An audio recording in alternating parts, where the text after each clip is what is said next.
Армысыздар, тікелей эфирде 7-7 News студияда Азамат Серікұлы. Алдымен бүгінгі күннің басты жаңалықтары. Аймақта мемлекет қолдауымен өрісі кеңейіп жатқан өндіріс орындары жетерлік. Қолдауға ие болған Луговой жылқы зауытында бірнеше кәсіпорын ел игілігіне қызмет етуде. Облыстағы мемлекеттік қызмет көрсетуге көңіліңіз толады ма? Осы тақырыптағы мәселелерді майшаммен қараған кеңес отырысында әсіресе медицина қызметкерлерінің көбіне дөрекілік көрсететіндігі анықталған. Жамбылдық кәсіпкерлерге кедергі көрсетуге жол жоқ. Шаһарымызға жұмыс сапармен келген кәсіпкерлердің құқығын қорғау жөніндегі уәкіл Болат Әбілқасымұлы бизнесмендердің жұмыс істеуіне қысым болмау керектігін айтты. Таразда түрлі індет таратушылар қатарына жататын атжалмандар аулаларға қаптап кеткен. Екінші Мөлтек ауданының тұрғындары жауапты сала мамандары мәселені шешуге асығар емес деп шағымданып отыр.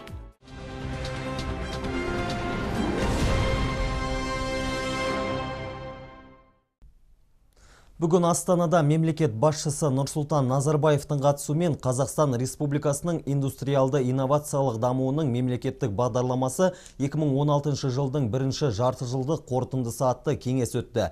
Телекөпір форматындағы кеңес аясында индустрияландыру бағдарламасының ағымдағы жылдың бірінші жарты жылдығы қорытындылады және екінші 5 жылдық бағдарламасы аясындағы 30 жаңа жоба жұмыс істейтін болды. Сондай-ақ индустрияландыру нәтижесінде әлеуметтік дамуын нығайтқан 3 өңір көрсетілді. Олардың қатарында Жамбыл облысы Мойынқұм ауданында бар.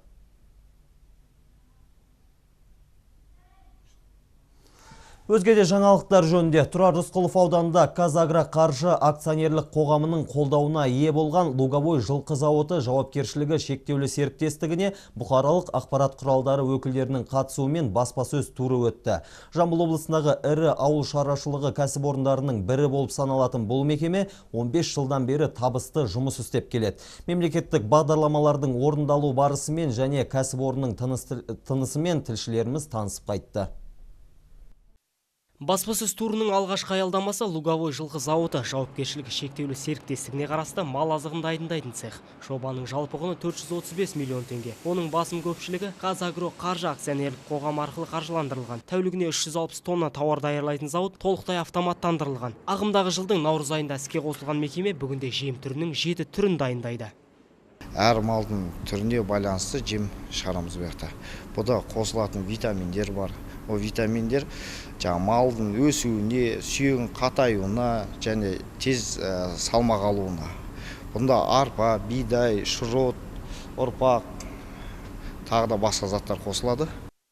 Аталмыш компания директоры Халид Базаралиевтің шаруашылығы негізінен асыл тұқымды жылқыларды бағумен, баптаумен және оларды тиімді бағаға сатумен шұғылданады. Аты аңызға айналған Рим Олимпиадасының чемпионы, абсент асыл тұқымды ақалтекесі осы зауыттың жетістігі. Бүгінгі таңда мұнда 200-ге жуық ағылшын және ақалтеке тұқымды жылқылар өсірілуде. Олардың алды Ресейдің Краснодар, Мәскеу қалаларындағы әлемдік жарыстарда сәтті өнер көрсетуде. И весной Шамамен көктемнің наурыз айларында Ресейдің ипподромдарына осы жылқыларды алып барамыз. Олардың бір бөлігі Алматы қаласындағы атшабаларда сыналады. Қалған бөлігін Краснодар, Мәскеу, Пятигорск қалаларына апарып сонда дайындаймыз. Пятигорские ипподромы. Шаруашылыққа мемлекет тарапынан 28 мың гектар жер телімі бөлініп, қолдау көрсетілді. Оның 18 мыңы егін егуге берілсе, 10 мыңы мал жайылымына арналған. Бүгінде егіс алқабының 5 мың гектар жерінен күздік бидай, 8 мың гектар жерінен арпа жинау жұмыстары жүргізілуде. 13 John Deere комбайнымен қатар толық агрегатты отырғызу комплексі бар. John Deere тракторларының үшеуі мемлекеттен бөлінген қаражатқа сатып алынған. Келесі нысан осы жауапкершілігі шектеулі серіктестіктің балық өндіретін цехы. 2014 жылдың көктемінде қосылған зауыт жылына 50 тонна балық тауарларын өндіруге қауқарлы. Еуропа стандартына сәйкес құрылғылармен жабдықталған мекемеден бекіре тұқымдас балықтардың 4 түрі өсіріледі. Мұнда 4 адам 2 ауысымда жұмыс жасайды. Біз балықтарды арнайы Европадан алдырған уылдырықтан шығарамыз. Оларда 1 жыл бойы бассейндерде өсіреміз. Одан кейін 2,5 келі тартатын балықтар Атырау қаласындағы қожалыққа жіберіледі. Олар онда тағамға қажетті өнімді алады. Там происходит переработка и получение пищевой товарной икры. Мемлекет тарапынан қолдау тапқан бұл кәсіпорын бүгінде 1000-нан астам жергілікті тұрғынды жұмыспен қамтып отыр. Сонымен қатар ауданның ғана емес, Жамбыл облысының экономикалық дамуына айтарлықтай өз үлесін қосуда. Мерей Байет, Арман Сабыр, 7-7 News.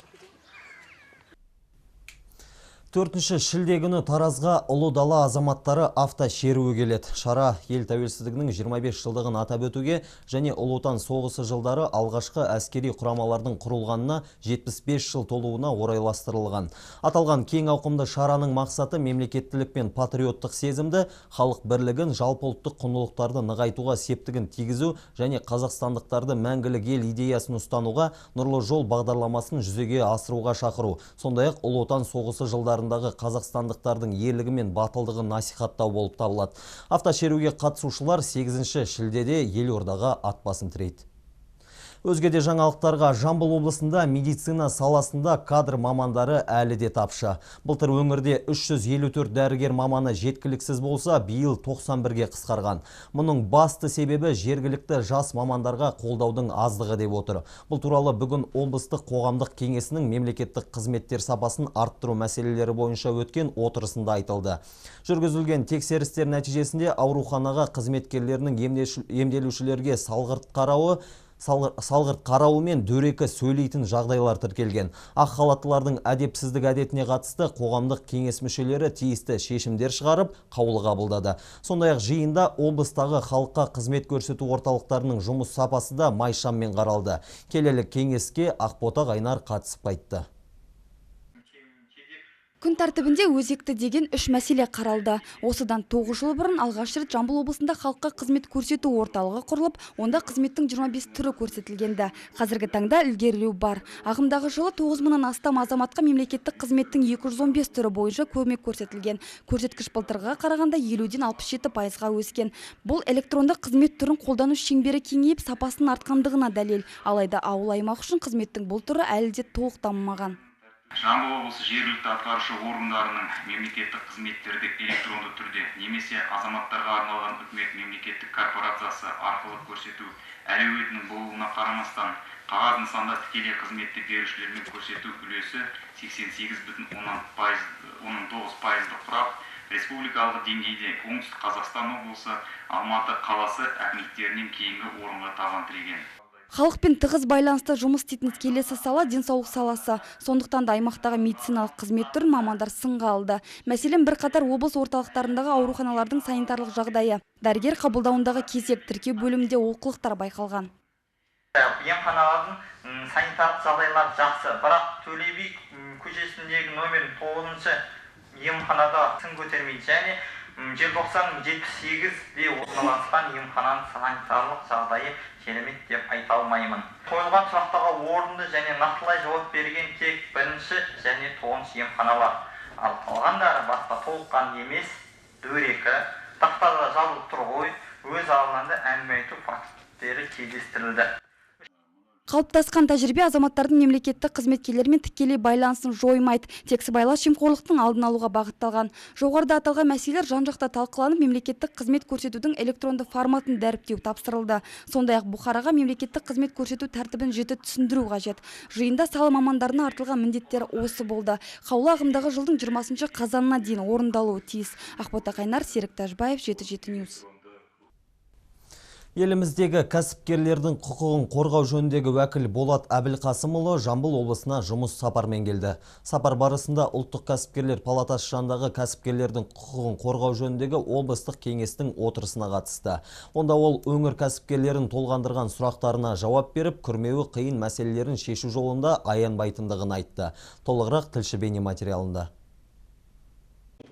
Жиында іскерлік ахуал рейтингінің қорытындысы айтылып, өңірдегі сыбайлас жемқорлық пен көлеңкелі экономика деңгейі туралы сөз болды. Қазіргі таңда аталған тәуелсіз рейтингінде Жамбыл облысы 9-шы орында тұр. Ал өткен жылы 4-ші орында болған деді Атамекен қоғамдық мониторинг және әкімшілік кедергілермен жұмыс департаментінің директоры Ербол Өстеміров. Сондай-ақ ол Әулиеата өңірі әкімшілік реттеу бойынша аймақтар арасынан соңғы орында тұрғанын айтады. Кездесу барысында облыстық кәсіпкерлер палатасының директоры кәсіпкерлердің кәсіпкерлердің құқы мен заңды мүдделерін қорғау бағытында жыл басынан бері атқарған жұмыстарын жіпке тізіп берді. В целом, если сказать об итогах Кәсіпкерлердің құқығын қорғау жөнінде жарты жылдықта атқарған жұмыстарды қысқаша айта кететін болсам, кәсіпкерлік палатамен құрылған мобильдік топ, прокуратура, басқа да құзырлы органдармен бірлесіп, ауқымды жұмыстарды атқарып келеміз. Алдағы 6 айда осы жұмыстарды күшейтетін боламыз. Сонымен қатар кәсіпкерлер арасында жүргізілген сауалнама негізінде өңірдегі сыбайлас жемқорлық деңгейіне де баға берілді. Кәсіпкерлердің ойынша ең көп жол беретін салық органдары, төтенше жағдайлар және санитарлық эпидемиологиялық қадағалау департаменттеріне де 45% бармақ басты көз қысылық бар дейді. Ал облыс әкімінің бірінші орынбасары кәсіпкерлерге жасалған жағдайдың арқасында өңірімізде өткен жылға қарағанда өнім көлемі өскендігін айтып, тұралап қалғандарына да тоқталды. 2016 жылдың қаңтар-мамыр айларында Жамбыл облысының өнеркәсіп кәсіпорындарымен 134,8 миллиард теңгеге өнім өндіріліп, 2015 жылдың тиісті кезеңімен салыстырғанда нақты көлем индексі 104,1% құрап отыр. 2016 жылдың қаңтар-мамыр айларында өңдеу өнеркәсібінің келесі салаларында өнім көлемі төмендеген. Олар химия өндірісі, жеңіл өнеркәсіп, дайын металл бұйымдарының өндірісі, машина жасау. Есепті мерзімде кәсіпкерлер палатасында көп арыз шағымдар келіп түсетін көрінеді. Басым көпшілігі жер қатынастары, мемлекеттік сатып алулар мен жергілікті органдардың әрекеті және монополия ұйымдарымен өзара байланыс жайында болады екен. Кәсіпкер құрылыс бастайын десе, мына генпланға сәйкес келмейді дейді. Бұл генплан қай жерден алатынын білмейміз дейді. Бұл не деген сонда? Генплан не секретный объект па? Оны қоюға болады ғой, интернетке шығаруға болады. Ол тек қана қалада емес, аудан, ол тек қана Таразда емес. Көбісі облыстар солай. Жағдай сонда қойып жатқан проблема, кәсіпкерлер қойып жатқан проблемалар. Екінші проблема ол ПДП сәйкес келмейді дейді. Енді былай қарағанда қазір өздерің көріп отырсыздар қандай жағдай. Қазір кәсіпкер бір құрылыс жасайын десе, оның артында жүгіру керек қой. Шын айту керек. Оны қолдау керек. Жиын соңында бизнес-омбудсмен кәсіпкерлермен жеке қабылдау өткізді. Онда олардың проблемаларымен танысып, сауалдарына жауап берді. Қабылдауда көтерілген басты мәселелері мен қиындықтарына бейжай қарамай, жауапты мамандарға жеткізуге уәде етті. Берік Жұмабайұлы, Марат Таубаев, Жетжет Ньюс.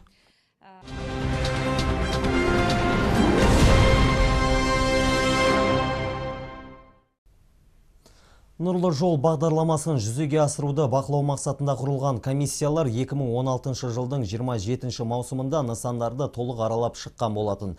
Бақылау барысында комиссия мүшелері арнайы отырысты тапсырыс берушілер мен мердігерлерді жинап талқылады. Толығырақ тілші бейнематериалынан көре аласыздар. Нұр Отан партиясы Тараз қалалық мәслихатындағы депутаттық фракциясы жанынан әлеуметтік инфрақұрылымды дамыту жөніндегі және тұрғын үй коммуналдық шаруашылық инфрақұрылымын, сумен және жылумен жабдықтау желілерін жаңғырту, тұрғын үй инфрақұрылымын нығайту жөніндегі комиссиялар құрылған.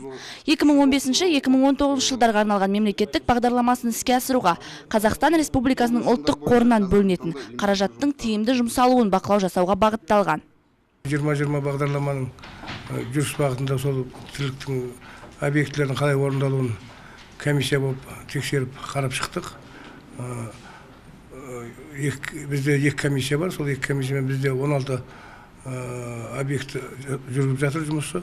Соның ішінде біздің комиссия сол өзімізге қарайтын 3 объектіні қаладағы жүргізіп жатқан трассаларды қарап шықты. Қаланың қақ ортасын жүргізіп жатқан 3 миллиард 600 миллионға бағдарламаға ақша бөлінген. Сол бағдарлама бойынша біз қарап шықтық.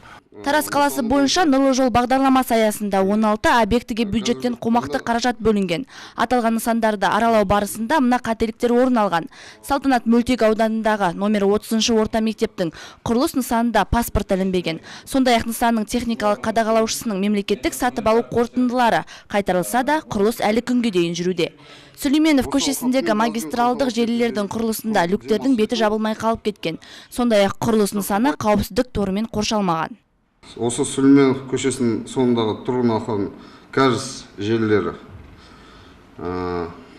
мердігері құрылыстар жауапкершілігі шектеулі серіктестігі құрылыс нысаны 2017 жылға өтпелі. Биылғы жылға бөлінген 300 миллион ұлттық қордан 300 миллион теңгенің 102 миллион теңгесі игерілді. Және облыстық бюджеттен 33 миллион 33 миллион 333 мың теңгесі қаражат бөлінген, ол облыстық бюджеттің қаржысы әлі игерілмеген. Жиын соңында Нұр Отан партиясы Тараз қалалық филиалы төрағасының орынбасары тапсырыс берушілер мен мердігерлерге ескерту жасап, арнайы тапсырма берді. Сонымен қатар мердігерлерге тек Қазақстанда жасалған материалдарды қолдануды, құрылыстағы жұмысшылардың 70%-дан артығы жергілікті тұрғындардың болуын ұсынды. Әрине олар жұмыспен қамту орталығы арқылы орналасу керектігін де атап өтті. Жансұлу Дүйсенәлі, Ермек Кеншімбек, 7-7 Ньюс. Таразда орталық Хибатулы ат-Тарази мешітінің ұйымдастыруымен Қадыр түні қарсаңында қайырымдылық шарасы өтті. Қысқа жіп күрмеуге келмейді демекші, жұтандықтың зардабын тартып, тапқан таянғанын ішерге не киерге жеткізе алмай тұрмыстың тапшылығын көріп жүрген жандар біздің қоғамда баршылық. Міне осындай жағдайда қайырымды жандардың назарын аударып, жағдайы төмен көп балалы отбасыларға азық түлік ретінде көмек берілді. Бұл игі шара өңіріміздің басқа да аймақтарында жалғасын табуда. Рамазан рақымдылық пен сауаптардың еселеніп жазылатын айы. Бұл айда жасалған қайырымдылықтардың қайтарымы да қарымды. Жетім мен жесірге жоқ жітікке қарайласу мұсылманның мерейін үстем қылады. Тағдырдың тауқыметін тартып, қиыншылығын бастан кешіп жүрген жандар қай елде болсын кезгері ақиқат. Орталық мешіттің бас имамы Данияр Жұмабаев мүбәрәк айда мұқтаж жандарға қол ұшын беріп, қайырымдылық жасауға шақырды. Қазақ әр уақытта асса тасса ол көршіне бөліп береді. Қазақ барын ағайын туысына беретін елміз. Сондықтан біз бір жақсы жетістікке жеттік пе, Алла тағала бір нығметіне, бір байлығына кенелдік пе, міндеттер біз жоқ жүзіктерді ойлауымыз керек, оларға қолдау көрсетуіміз керек. Сол арқылы біздер шын мәнінде бұл дүниенің ақиреттің бақытына жетеміз деп айта аламын. Қайырымдылық жұмыстарын жандандыру ел мешіттеріндегі дағдылы үрдіске айналған. Бүгінгі шара аясында тұрмысы төмен отбасыларға азық түлік таратылды. Көмек алған шаңырақтар қайырымдылық шарасын ұйымдастырған мешіт ұжымына, сонымен қатар демеушілерге алғыстарын білдірді. 3 баланың анасымын. Өзім арендада тұрып не істегеннен кеп көмек сұрағаннан кейін көмек ретінде намысты шақырып беріп тұр. Оларға Алла разы болсын. Қадір түні құтты болсын. Елбасына рахмет, муфтиятқа рахмет, бүтін басшыларына, имамдарға рахмет осы. Мұны Абдықадыр мешітінен келіп отырық, жамағаттың атынан алғыс айтамыз. Сондай-ақ бүгін дүйім мұсылман үшін қасиетті Қадір түні. Бұл түн жер бетінде береке орнайтын, жасаған жақсылығың еселеніп жазылатын ерекше түн. Ғибадаттың 83 жылға тең сауабы бар. Ал қайырымды іс жасап, өзгеге мерекелік көңіл күй сыйлаудың өзі имандылық. Бүгін қала халқы қасиетті Қадір түнін орталық мешітте таң атқанша кірпік қақпай қарсы алары сөзсіз. Алланың сынағына мойымай қасиетті айда жаратқаннан жақсы дұға тілектер тілеуге келген жамағатқа сәресінің уақытына дейін түрлі тақырыптарда уағыздар айтылады. Бұл түн шын мәнінде құлшылық түні. Бұл түн әрбір адам баласы тек қана таң атқанша отыру, таңды күзету емес. Бұл түнде барынша имандылығымызды арттыратын, Құдайға құлшылық қылатын, Рамазан айындағы осы қадір қасиетті ұғып, иншалла осы түнде құлшылық қылуымызға Алла баршамызға нәсіп етсін. Дұға амал ниеттеріміз Алланың қабыл етсін. Қадір түні қарсаңында ұйымдастырылған қайырымдылық шара өз кезегінде адамдардың арасын жақсартуға және бір-біріне мейірімділік танытуға шақырады. Сауапты істер алдағы уақытта да жалғасын табатын болады. Қадір түні тілеген ниет дұғаларыңыз қабыл болғай. Рахат Күзберген, Ермек Кеншімбек, 7-7 Ньюс. Қаратау мөлтек ауданын ат жалмандар басқан. Күл-қоқыс қожайынына айналған олардың саны күннен күнге артуда.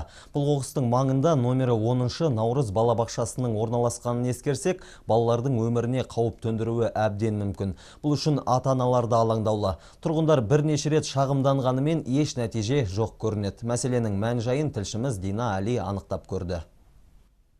Бұл жер қазіргі таңда ат жалмандар мекеніне айналып отыр. Үрейі ұшқан тұрғындардың айтуына қарағанда, олар тіпті күл қоқысты қойып, үйлер мен балабақшаларға да жеткен көрінеді.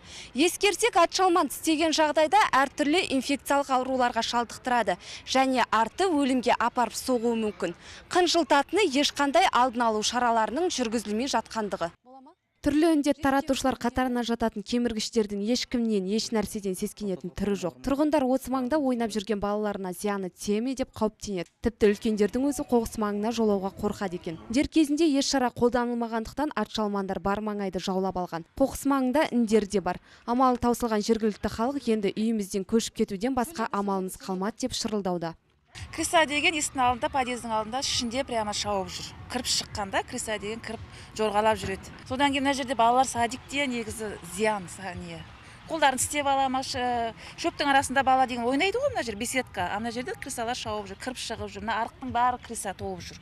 Азанда кіріп шығамыз, баламызды апарамыз, криса шауып жүретін жерде, арықтың ішінде.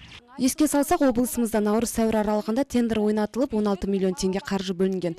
Оның 10 миллион теңге қаражатын халықтық денсаулық орталығы жауапкершілігі шектеулі серіктестігі санитарлық шараларды жүргізу үшін жеңіп алған. Қаражаттың 6,5 миллион теңгесі бірінші маусымдық тазалау шараларына жұмсалды. Дәл осындай шара әлде 2 рет жүргізілетін көрінеді. Таңғаларлығы әкімдік жанынан құрылған арнайы комиссияның залалсыздандыру жұмыстары дұрыс жүргізілді деп қабылдап алған. Тендердің ережесіне сәйкес жертөлелер мен арықтарды ғана дәрілейтін мекеме біз балабақша мен қоқыстарға жауапты емеспіз деп ат тонын ала қашты. При проведении, например, подвальных... Ат жалмандарға қарсы жертөлелер мен арықтарды залалсыздандырып шықтық. Ал күл қоқыс контейнерлеріне Жасыл ел жауапкершілігі шектеулі серіктестігі жауапты. Ведомственный Жасыл Тараз. Тиісті мекемеден осындай жауап алған біз қоқыстарды тазалауға жауапты Жасыл ел Тараз мекемесіне бардық. Мұндағылар болса тазалық сақшыларымен залалсыздандыру жүргізгенбіз. Онда қоқыс маңын мекен еткен ат жалмандарды көрген емеспіз деп ақталды. Жасыл ел Тараз мекемесі қаладағы қоқыс алаңдарының күл қоқысын шығарумен айналысады. Бүгінгі таңда бізде барлық мөлтек аудан қамтылған. Ат жалма мәселесіне келетін болсақ, екінші мөлтек ауданы нөмір 10 садиктің балабақша жанындағы қоқыс алаңынан шыққан, оны санэпидстанциямен бірлесе тез арада залалсыздандырылды. Осылайша жауапты мамандар мәселенің шешімін бір-біріне сілтеп отыр. Ал бюджет бүйірінен қомақты қаржы бөлінгендігін ескерсек, нәтижесіз тірлікті көріп, қазына қаражаты желге ұшқандығын көруге болады. Енді сала мамандары ұзын арқан кең тұсауға салып жүргенде, ат жалмаңдар алаңсыз көрші аудандарды иемденіп күннен күнге көбеюде. Ал түсірілім тобын шара қолданамыз деп шығарып салған жауапты мамандардың тірлікті тиянақтауы біздің назарымызда болмақ. Дина Али, Арман Сабыр, 7-7 Ньюс. Арнамыздан алыстамаңыздар, алда спорт жаңалықтары.